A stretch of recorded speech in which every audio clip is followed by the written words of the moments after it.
بسم اللہ الرحمن الرحیم۔ السلام علیکم محترم ناظرین، آج میں آپ کو حضرت سلیمان علیہ السلام اور ایک چینٹی کا عجیب قصہ سناؤں گی۔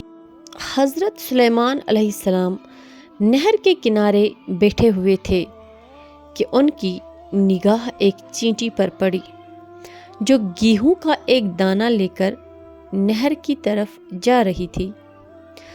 حضرت سلیمان علیہ السلام اس کو بہت غور سے دیکھنے لگے۔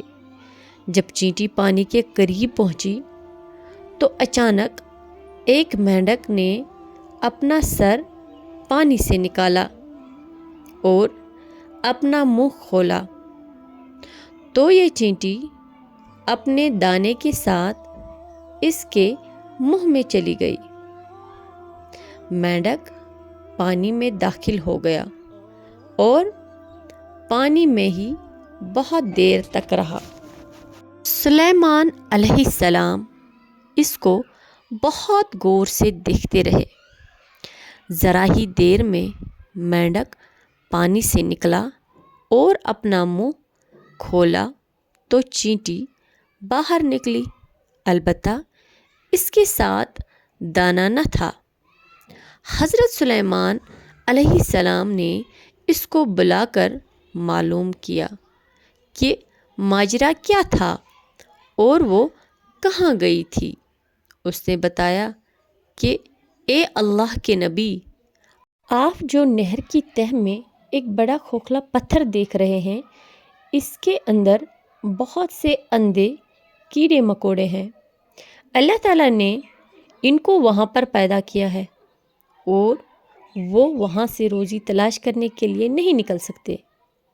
اللہ تعالیٰ نے مجھے اس کی روزی کا وکیل بنایا ہے۔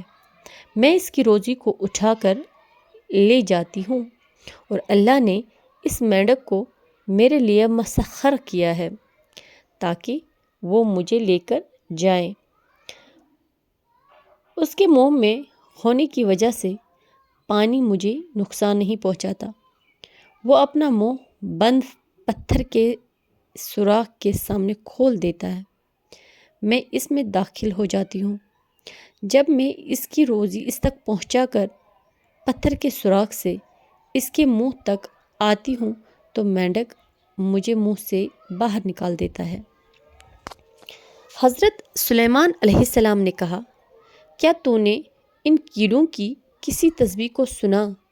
چینٹی نے بتایا، ہاں، وہ سب کہتے ہیں، اے وہ ذات جو مجھے اس گہرے پانی کے اندر بھی نہیں بولتا۔ قصص الانبیاء۔